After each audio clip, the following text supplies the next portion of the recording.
नमस्कार मंडळी, स्वागत आहे तुमचं नवीन व्लॉगमध्ये. तर आम्ही भाजी पेरलो, तर ते भाजी पेरल्यापासून 10-15 दिवस पाऊसच नव्हता. तर ती भाजी खराब झाली का रुजून आली ते तुम्हाला बघायला मिळणार आहे.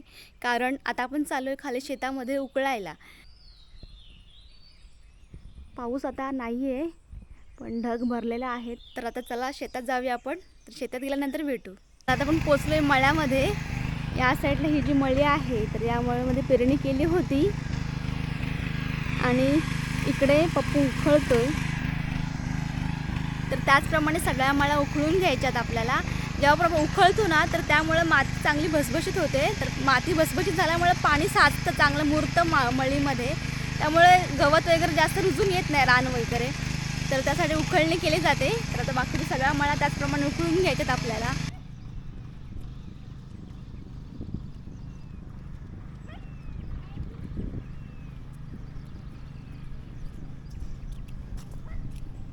आल्यापासून अवघ्या अर्ध्या तासात 2 मळ्या उखळून झाल्या. पण मला असं वाटतं, जे पारंपरिक शेती किंवा कोणतेही काम असेल तर ते करायला एखादं यंत्र वगैरे असेल तर त्याचा वापर करायला काहीच हरकत नाही.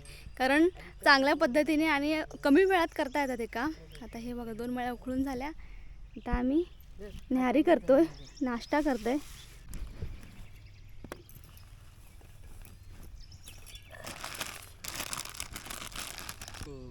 मस्त घ्या तुम्ही पण नाश्ता करायला. इकडे बघा, भाकरी आहे, पोळी, अंड्याची पोळी, फणसाची भाजी, सुकाट, भात रात्रीचं रात्रीचे भात आणि चटणी. जेव्हा भाकरी खाऊस. अंड्याची पोळी आहे. मस्त शेताच्या बांधावर बसून खाण्याची मजाच वेगळी. आता मी बसले ना, माझ्या साईडला किडी आहे, ती तुम्हाला दाखवते. तर या किडींना वाणू किडी म्हणतात. तुमच्याकडे या किडींना काय म्हणतात ते कमेंट करून नक्की सांगा. पावसाळ्यात कुठेही आजूबाजूला बघायला मिळतात अशावाल्या किडी. तर एवढं उकळून झालं आहे. आता तुम्हाला मी भाजी दाखवते, भाजी किती झाली आहे ती. पण त्याआधी जिथं भाजी पेरायची होती ना, तिथं भाजी पेरतानाचा व्हिडिओ केला आहे मी छोटासा. तर तो बघा आणि नंतर तुम्हाला इकडलं काय आता भाजी आहे का नाही ते सगळं दाखवते. आता आम्ही उरलेली भाजी सगळी पेरतोय आणि तुम्हाला दाखवते भाजी किती रुचून आली ती. तर इकडे काकू खणते, इथे आपल्याला भाजी पेरायचे. ही भाजी बघा एवढी रुजून आली.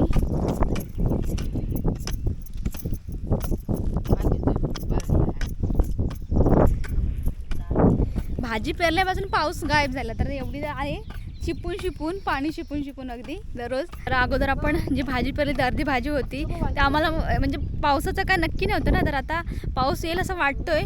तर उरलेली सगळी भाजी आता आपण पेरणार आहोत. आणि ही भाजी लवकर झाली, तर ही खायला पण लवकर मिळेल. भेंडी पण मस्त रुजून आली.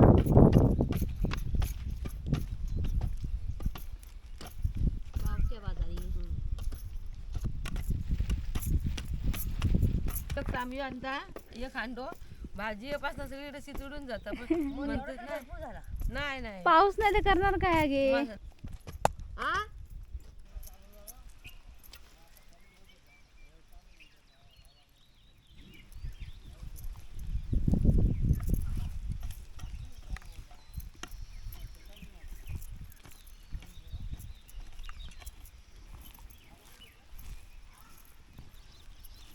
तर मस्त अशी भाजी रुजली आहे, मस्त झाली आहे भाजी. तर आपल्याला लवकरच खायला पण भेटणार आहे मस्त. आणि ही बघा इकडे आळी पण मोठी झालेली आहे. इकडे पुन्हा मम्मीने दोडक्याचं बी घातलं नाही रुजायला. आणि आता आपल्याला मांडव करायचा आहे या आळ्यांसाठी. तर मम्मी तिकडे आधी काम करून घेत आहे. तिकडे शिर्डी वगैरे लावते. इकडे हे आणून ठेवलेलं आहे मांडवासाठी. का गे मम्मी शिर्डी लावता?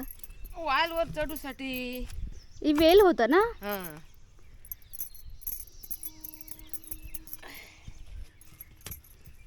तर ही रोपटे आहेत ना, तर ही वालाची रोपटे. तर हे वरती जाण्यासाठी, त्याला आधार मिळण्यासाठी शिर्डी लावायची अशी. भरपूरच मोठा या.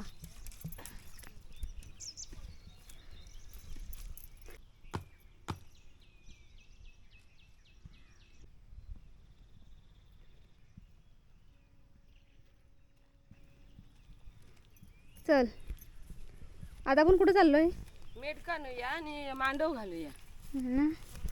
आता पुढे माळावर चाललोय हातकडे. आमच्या खैरातात हां, इकडे बघा पान आहे. पान म्हणजे दोन्ही कुंपण साईडनं आणि मध्येच वाट आहे. अलीकडून आपण पुढे जाणार आहोत या साईडून.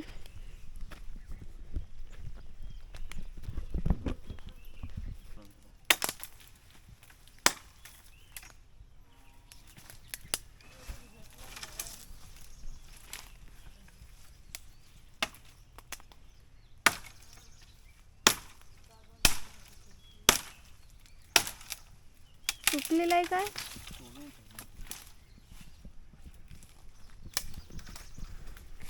तर ही सगळी जागा आहे ती आमचीच आहे. इकडे जास्त काही लावलेलं नाही आहे, फक्त खैरच आहेत. जंगल झालं आहे पूर्ण, जास्त आमचं येणं होत नाही इकडे. याला आम्ही माळ म्हणतो, पूर्ण सपाट जागा आहे ना म्हणून. तर मम्मीने इकडे खोंबे तोडतायत, पूर्ण जंगल झालं आहे हे. खैरच खैर. तर मम्मीने मी असे घेऊन चाललो आहे. मम्मी पुढे आहे आणि पप्पू अजून तोडतोय. तर तुम्ही म्हणाले काय एवढंसंच घेऊन चालले एक एकच, पण काय ना हे ओले आहेत त्यामुळे भरपूर हेवी आहेत.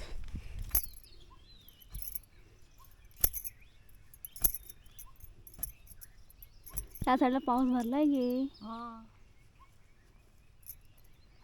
आता जमीन उंबाळली नाही रे.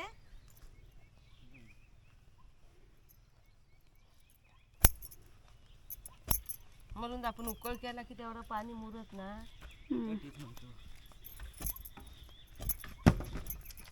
पाऊस बघा एकदा. हे पाऊस येणार आहे सगळा, भरपूर पाऊस भरलाय. पाऊस येणार आहे भरपूर असं वाटतंय. आता मी कागद वगैरे बांधायचं आपल्याला ट्रॅक्टरला, पॉवर टेलर मशीनला, तर तिकडेच चालले आता बांधायला.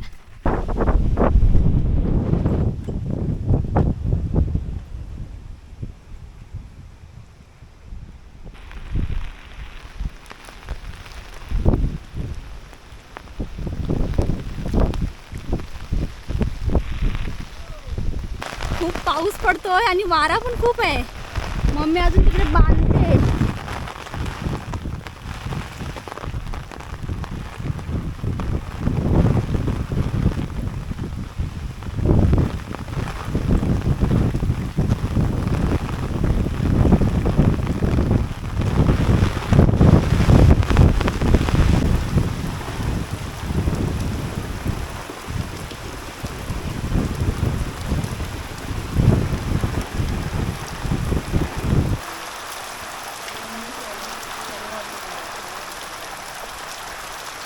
तर एक खळ्यात कागद वगैरे साड्या वगैरे लावून ठेवलेल्या आहेत, पसरवून.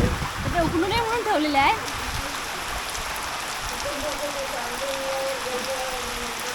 तर दुपारी सगळीच कामं अर्धी टाकून आम्ही वरती गेलेलो. पाऊस भरपूर आला होता, भिजतच गेलेलो. आणि आता पुन्हा शेतामध्ये आलो आहे. या साईडला एवढं उखळून झालं आहे.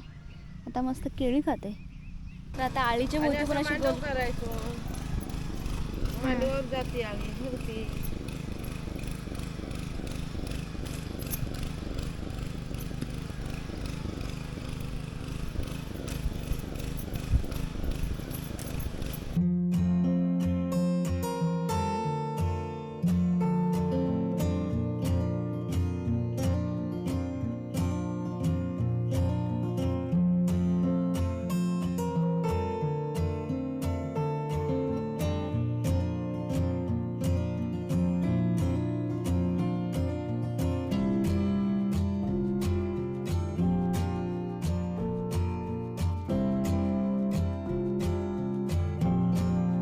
तर फायनली मांडव घालून झालाय. मग मांडव का घातलं जातं गे? ही आता आळी लावलेली आहेत ना, ती मांडवावर जाऊसाठी. आणि खाली राहिले तर या पाण्यात कुसती. म्हणून आता वर राहिले की बरी, तर चांगले कुसत नाही. आणि काढूच पण मग बरं पडतील ना. बरी पडतात. मग खाली आळी राहिली तर या पाण्यात राहते, कुसून जाते. तर अशा प्रकारे सगळं मांडव वगैरे घालून झाला आहे आमचा. आणि आता आपण हा ब्लॉग आता इथे संपूया. ब्लॉग कसा वाटला तर कमेंट करून नक्की सांगा. आणि नवीन ब्लॉगमध्ये भेटू आता आपण. बाय.